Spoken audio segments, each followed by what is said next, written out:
Hello there. Welcome to Just the Discs.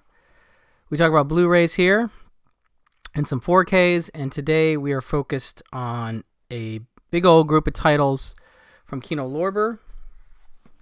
We've got quite the variety of stuff here. We've got some horror, we've got some thrillers. Actually, that's kind of it. It's not quite as much of a variety as I thought. Mostly horror and thrillers, and a neat new discovery for me, actually. I'm going to talk about that one in a minute. Okay. Let us start with a little alarm to say let's get started. Let's start with April Fool's Day. The new 4K, of course. And this from director Fred Walton, who also did things like When a Stranger Calls, When a Stranger Calls Back. He's got a great movie that Elric and I like a lot called Trapped from 1989. That's a sort of trapped on VHS slasher thriller in an office building. Really good stuff. But yeah, so this is a favorite for me. I guess I thought it was relatively uniformly beloved by genre fans, but, you know, Letterboxd says different. There's some folks that don't care for this film, which is very much an Agatha Christie style, you know, 10 Little Indians kind of slasher on an island. And for those that don't know, it's got a great cast. Deborah Foreman plays Muffy. She is a gal with a group of friends that she's invited out to her island house. I guess I don't know exactly. I've always felt like it's like New Englandy or something, but I'm not exactly sure. And it turns into kind of a murder mystery kind of thing, but it starts out as just a hangout. But the cast includes some favorites of mine, Amy Steele from Friday the 13th Part 2, and many others. It also includes Thomas F. Wilson, who of course would go on to play, who did play Biff already, weirdly, but he seems like way younger in this because, yeah, it's strange. He's playing a kid in this, or college. They're all playing like college, post-college types, or, you know, grad school, some of them. Clayton Rohner, one of my all-timers, a guy that I still think is way, way too underappreciated for how much I personally enjoy him in things like Modern Girls. And, I mean, he's, you know, I'm Madman. He's really great in a lot of stuff. PI, Private Investigations, is one I only discovered a few years ago that I like a lot. But he's really good in this. And so, yeah, you have some couples, some folks solo, and they start to realize that there's something odd going on almost immediately, where there's like little weird, not like clues, but kind of indicators of their pasts, you know, something that happened in their past that maybe they're not so proud of. And then people start disappearing, and it's got a great score by, I think, Charles Bernstein that really uses the sound of like loons, because this place is sort of on a large lake, but it's definitely isolated, which is a big one for me. You know, like The Thing being my favorite movie of all time. I love the idea of isolation. You cannot escape groups of people kind of stuff. And so the Bernstein score uses what sounds like loons. They've obviously found an instrument to sort of approximate that, but it's just this kind of really haunting, repetitive thing that they're doing, and I really love it. So yeah, it's just a really fun little slasher thing from 1986. I love Deborah Foreman, obviously, from Valley Girl, and, you know, I mean, she's in tons of fun stuff. Real Genius, and My Chauffeur, and Lunatics: A Love Story. I mean, she's wonderful. But this is from a 4K scan, new HDR Dolby Vision Master from 4K scan of the 35 camera negative, and it looks very nice to my eye, anyway. But yeah, it's really a fun movie, and you know, a clever twist on the holiday slasher, if you will. Some nice features here. Audio commentary with Howard S. Berger, Steve Mitchell, and Nathaniel Thompson. Horror with a Twist, parts 1 and 2. So you have a 2-part interview with director Fred Walton, which is cool because I haven't seen him a lot or seen him interviewed a lot, so it's nice to have that. Deborah Goodrich, another actor that I like a lot, and I can't think of some other stuff she's been in, but I know she's in maybe Just One of the Guys and some other stuff. So she's interviewed here. Well of Lies, interview with actor Deborah Goodrich Royce. Looking Forward to Dessert, interview with actor Clayton Rohner, which is obviously, hell yes, love it. Interview with composer Charles Bernstein. And then Eye of Deception, interview with cinematographer Charles Minsky as well. So a really nice special edition. And a movie that, for folks that saw it a lot on VHS, like I did, it was really a revelation when the DVD even came out and you're like, oh, this is a 2:3:5:1 widescreen movie. And it just looks really neat in that way. There weren't enough widescreen slashers. There were some, certainly. But anyway, really great. One of my favorite releases of the month, no question. Next up, another one I really like and it is underseen and underappreciated. That's Murder by Decree from director Bob Clark. Bob Clark, of course, most known for probably two movies. The first one being A Christmas Story. That's probably number one. But also Black Christmas, which is a great, proto-slasher, wonderful film. Pretty high rep at this point. But he also did Death Dream and tons of interesting stuff. And I think this is one of the most interesting movies that he did because it's a thriller, but it's a great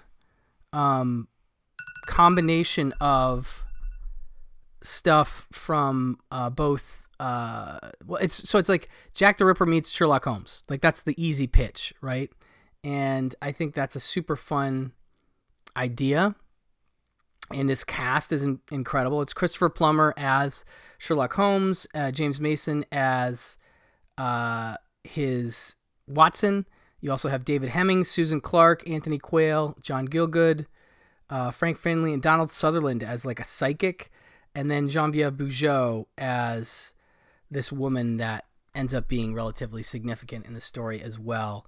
And it's just one of those thrillers that I think has totally been forgotten if it was ever really remembered, because it's just a movie that not a lot of people know about, unfortunately. But certainly enough know about it, I guess, to warrant this 4K release, which is great.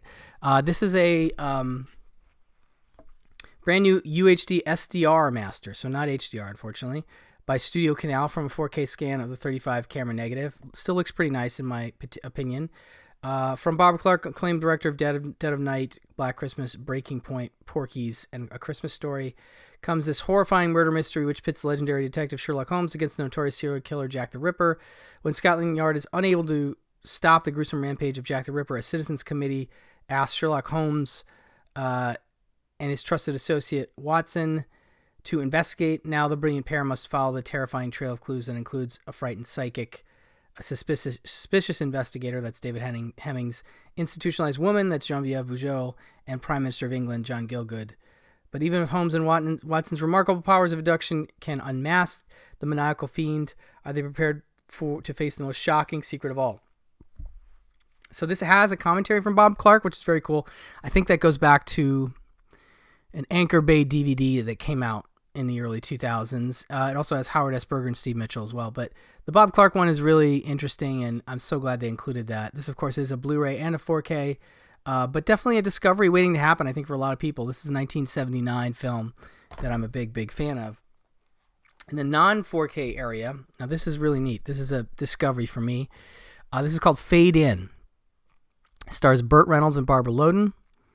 Barbara Loden was in a wonderful film called Wanda, which you can get on the Criterion collection, and she's great. I think she was with oh shoot, I'm not able to call it up at the moment, but the director of On the Waterfront and stuff like that. But so the idea, this is a 2021 HD master by Paramount from a 4K scan, okay, and it's a really sweet, a charming, bittersweet film. It the idea is basically that there is a film production, a Hollywood film production, that's descending on this small town in Utah called Moab, and they are bringing in the locals to play settlers in this Western movie that they're making, starring Terrence Stamp, who is in the movie, I guess, as himself. Ricardo Montalban is also in the movie as himself.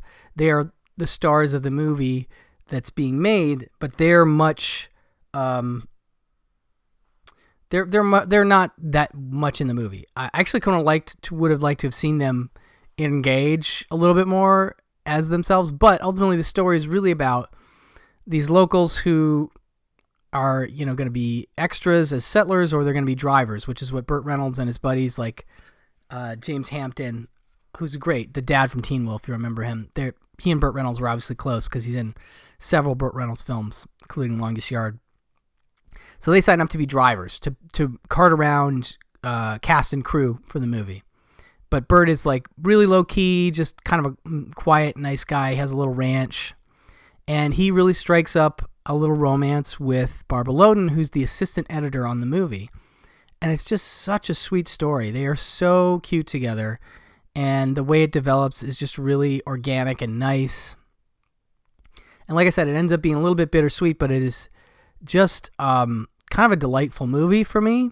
And I love the idea of shooting a movie that includes the vistas of this town and the idea of shooting a Western, but it's also sort of a behind-the-scenes Hollywood / small-town romance kind of thing. And yeah, it just really caught me off guard in a way that I was really pleasantly surprised by. There must have been some issues with it because the director is listed as Alan Smithy. I forget the guy's real name. But obviously there wasn't, at the end, some copacetic feelings. It is a 92-minute movie, and it is from 1968. And it, I wonder, when I look at that 92-minute running time, I think maybe the studio took it away from the director, or who knows. But for what it is, it's probably one of the best Alan Smithy movies I've ever seen, personally. But yeah, just a really sweet film. And it says officially premiering as the CBS late movie in 1973. Fade In, also known as Iron Cowboy, has since garnered a cult following for its glowing star performances, fascinating behind-the-scenes look into late 60s Hollywood filmmaking.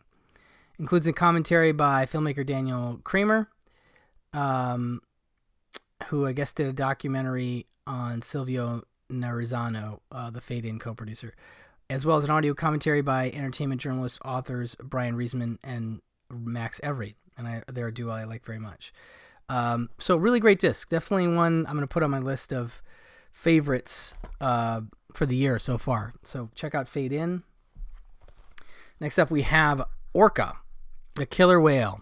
And this movie, a movie I had seen actually a few times because I'm a huge animal attacks person. But it had been a minute, and I kind of forgot how nutty this movie is. And it's also so much bigger and more well-produced than most Jaws knockoffs. It is just one of those movies that it's original story and screenplay by Luciano Vincenzoni and Sergio Donati. It's produced by Dino De Laurentiis, which I think accounts for some of its craziness. Because if you watch Dino movies, like, there's always something. You can tell there was just a kind of a madman behind the scenes that is able to say yes or no to anything.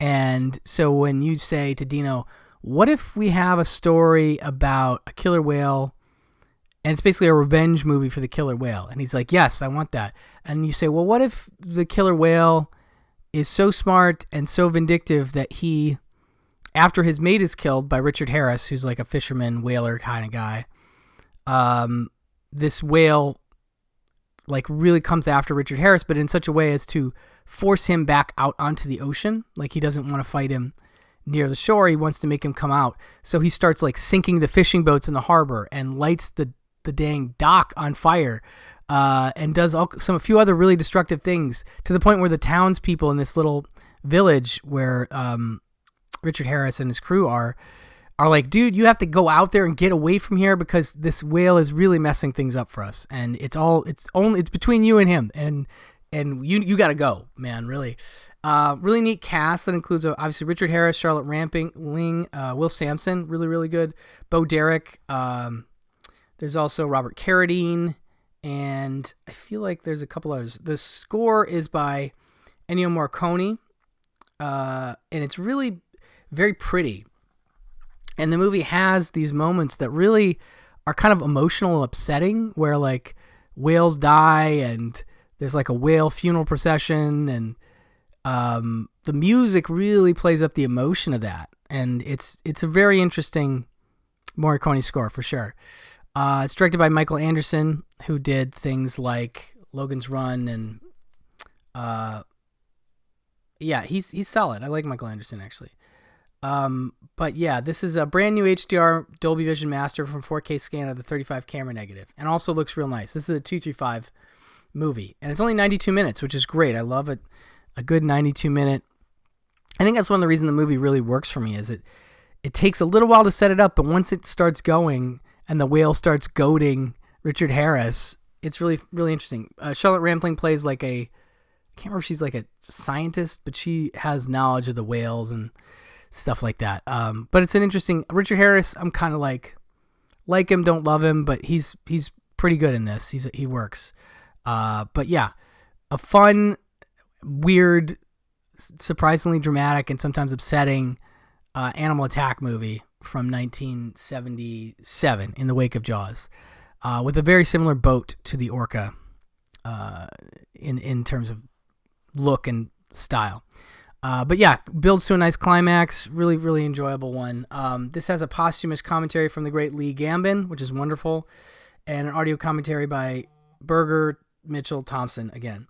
But yeah, definitely another good one. Like, I was really happy with that 4K. It looked good. And okay, we got some thrillers here. Yeah, we'll start with, these are all 4Ks. Sea of Love, a Harold Becker movie starring Al Pacino, Ellen Barkin, John Goodman.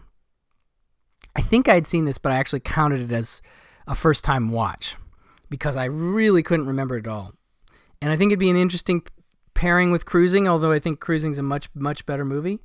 But it's interesting because it's sort of a mystery serial killer movie where you have men that are being killed naked, face down, on beds, shot in the back of the head.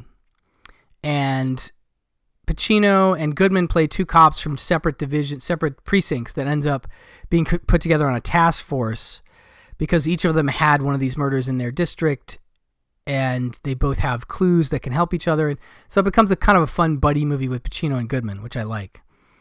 And they even set up sort of a sting operation when they realized that the connection between the killers is that they've all used personal ads in the paper, and that seems to be a through line for this. So they even set up like a sting date operation sting where the cops, Pacino and Goodman, are playing guys who have written ads and are getting people to come down and have a drink at this restaurant, and then they're running their prints and stuff like that. Ellen Barkin enters the picture as this woman who's like works at a shoe shop and is a little standoffish and aggressive, and she seems like a pretty good suspect. So then it becomes a question of like, did she do it? What's the scoop? And the movie, it doesn't fully work for me, but it has some nice turns and twists, and a good supporting cast of folks that I think you would recognize. It is a brand new HDR Dolby Vision Master from 4K scan of 35 camera negative. Let's see.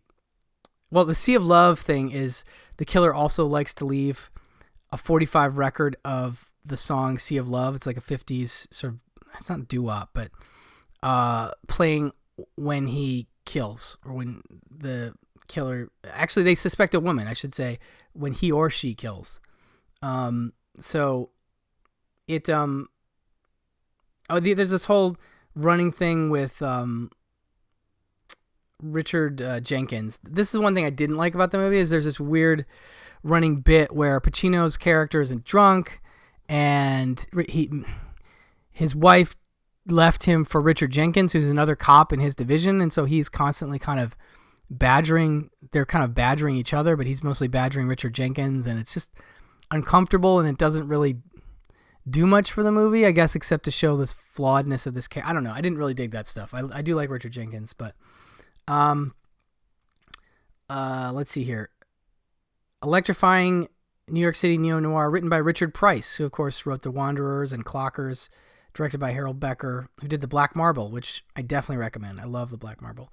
Also featuring William Hickey, Michael Rooker, Richard Jenkins, and Paul Calderon, who you'll totally recognize from King of New York, and he's the bartender in Pulp Fiction, and he's really solid. Like, I like Paul Calderon a lot. Loved him being one of the cops in this. But the scan looks good, and we have commentary from Becker, which is cool because actually I don't love all his stuff, but I think he's an interesting director, and it's interesting to hear his stuff. Berger Mitchell Thompson commentary again, creation of Sea of Love featurette and deleted scenes, and 2 theatrical trailers as well. So that is the 4K for Sea of Love. Then we have the much maligned John Frankenheimer film Reindeer Games, starring Ben Affleck, Gary Sinise, Charlize Theron, and more. And this one is definitely, I can't call it divisive because I think most people don't like it. I think it's all right. I think it's interesting. But the idea is Ben Affleck is in jail for car theft. And he's in with a buddy, this guy that becomes his buddy, who's getting these letters from a woman on the outside, played by Charlize Theron. And just before they're about to be released, so they have this whole romance thing going. She and this other guy. And just before they're about to both be released, the other guy is killed. And Affleck decides, I guess he's lonely. He sees Charlize Theron's character waiting in the parking lot of the prison, and then he decides, you know what, I'm just going to pretend to be that guy. She doesn't know what he looks like. I'm going to be that guy.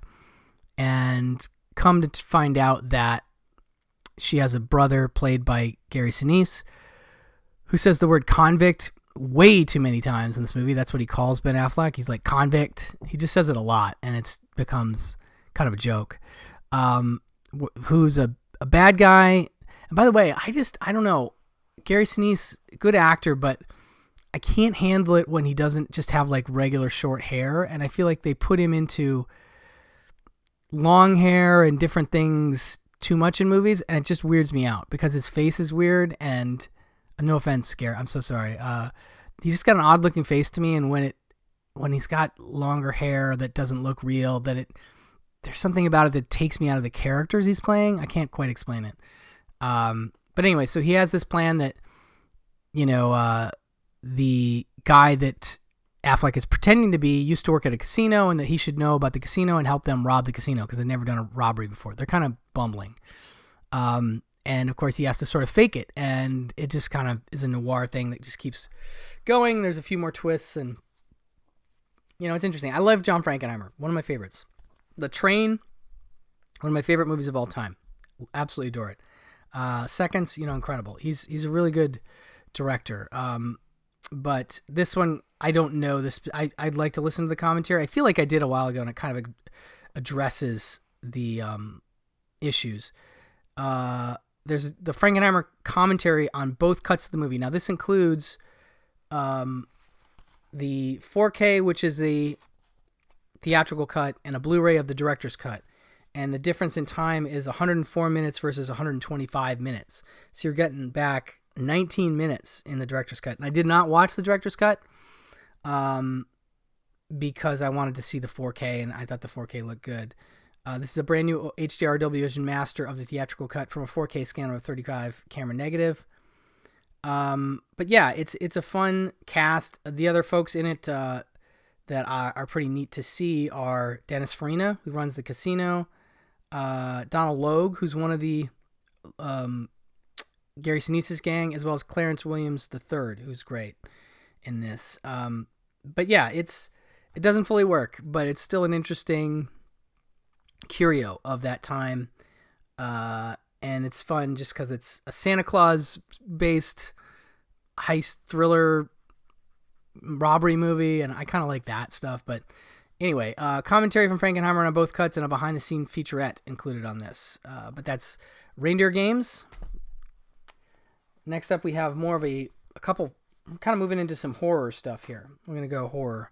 This is borderline, but I want to say it's supernatural horror. Below, and this is from 2002. Written and directed by David Twohy. I think that's how you say his name. Dang it, I wrote it down and I forgot. Twohy,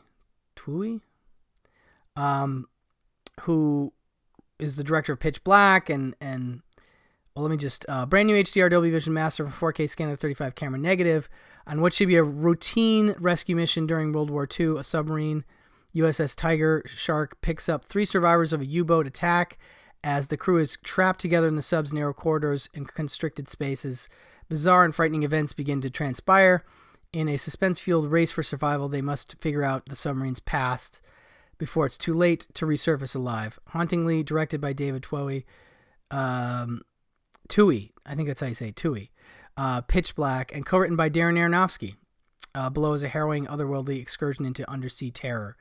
Superb cast includes Olivia Williams, who we all know from Rushmore and The Sixth Sense, Bruce Greenwood, Matthew Davis, and Zach Galifianakis as one of the guys on the sub. And so, yeah, this is an interesting one because they pick up these survivors, and one of them is Olivia Williams. And stuff immediately starts to get weird, and you realize that something happened before these survivors arrived, because Bruce Greenwood is not the original skipper of the boat. He is stand-in for the other skipper, who we find out something happened to, and we start to see indications of some kind of supernatural thing that's happening that drives the story and what's happening with the sub. And it's an interesting mystery to watch play out. And it had been a long time since I'd seen it. So it was fun to revisit this one. But another one where the 4K scan looks solid to me. Includes an audio commentary by director David Twohy and actors Matt Davis, Bruce Greenwood, Holt McCallney, who's good in this, Zach Galifianakis, and Nick Chinland. The Process featurette and deleted scenes with optional commentary by Twohy as well. So pretty nice special edition of this 4K and Blu-ray. That's below. Next we have The Visit. This, of course, the M. Night Shyamalan film that he made. I feel like this is one of the sort of comeback movies for him. Like, he was still, I want to say, I don't have it in front of me, his filmography, but I want to say he was struggling post Lady in the Water and Airbender. And this was like a low-budget horror thing that he did that people seemed to like, that got him sort of back on track in a way to get him to the place where he is now, where he's making things like Trap. But he's obviously found his niche again in sort of a lower-budget thriller area with studios like Blumhouse and things like that. So this one, brand new HDR Dolby Vision Master, doesn't say anything more than that. When Becca and Tyler are sent to their grandparents' secluded Pennsylvania farm for a week-long stay, they quickly discover something is not right with the elderly couple. Faced with strange rules and increasingly frightening behavior, the children soon realize it will take all their wits to make it home. The Visit is a deliciously creepily modern spin on Hansel and Gretel from legendary nightmare maker M. Night Shyamalan, director of The Sixth Sense, Signs, Split, and Trap, and Jason Blum, producer of Paramount Paranormal Activity, The Purge, and Get Out. A musically grim fairy tale, says Manola Dargis in the New York Times. Yeah, there's a fun twist to this, as there often is with Shyamalan, but it is fun to watch these kids at their grandparents and sort of the weird goings on at night that they start to first hear and then kind of see and kind of are like, what is happening here? And they're meeting their grandparents for the first time, and it just ends up being a very strange thing. And I can't remember who plays the mom. Is it, let's see here, Olivia DeJonge and Aunt Martina. I forget who plays Catherine Hahn plays the mom. That's right. And she's estranged from her parents, and they decide to meet, and so she lets them stay with them. But she obviously had some issues with them in the past and stuff like that. But yeah, where it goes and how it twists is interesting. The fact that one of the kids, the boy, raps, an interesting choice for sure. This has an audio commentary by entertainment journalists, authors Brian Reisman and Max Every. The making of The Visit, cast and crew interviews, behind-the-scenes footage, deleted scenes, alternate ending, domestic and international trailers. 94 minutes. I like that. But another one that looks good as far as I can tell.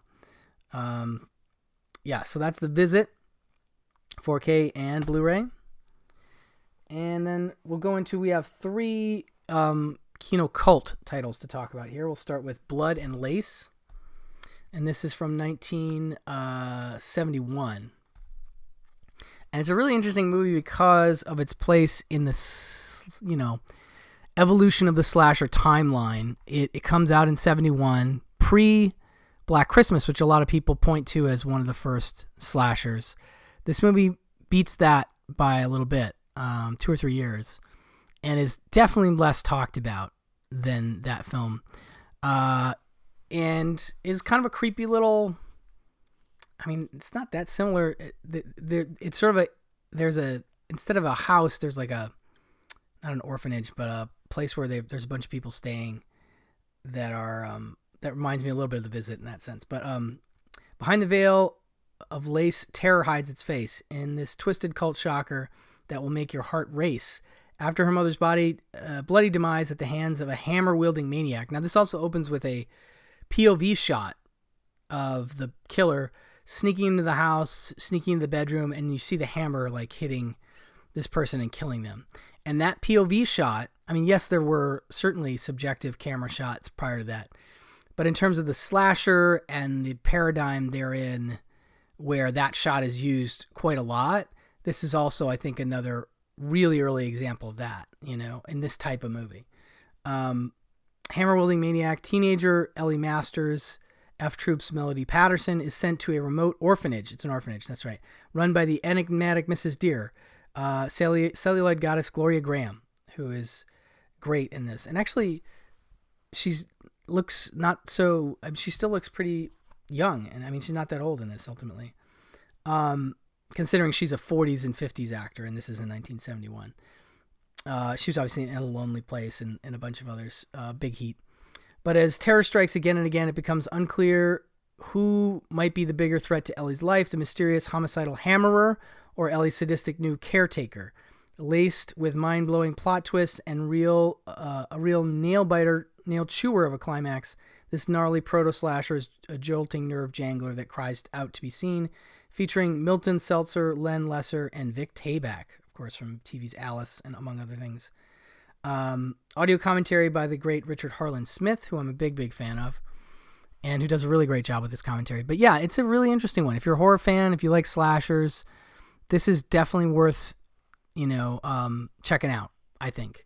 It's much lesser known. This came out from Scream Factory. I think it's gone out of print. This doesn't list any new transfers, so I'm assuming it's the same scan. And I think that commentary, this also has alternate opening titles. I think it's basically the same as the Scream Factory disc. So if you weren't able to get that,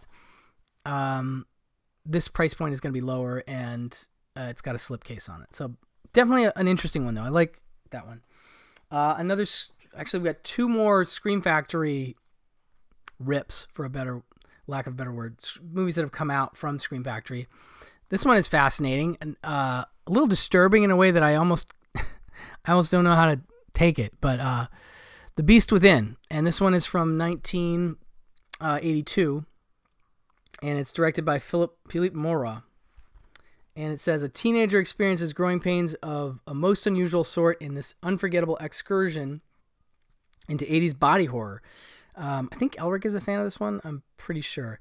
Teenager Michael McCleary, Paul Clemens, spawn of an unholy union between a woman and a swamp beast, is on the brink of manhood as the inherited evil in his blood gnaws at his soul. Michael must return to the swamp to uncover the disturbing identity of his father before his unnatural tendencies force him to feed on the locals. The Beast Within is highlighted by show-stopping human into monster metamorphoses that an American werewolf in London look positively domesticated.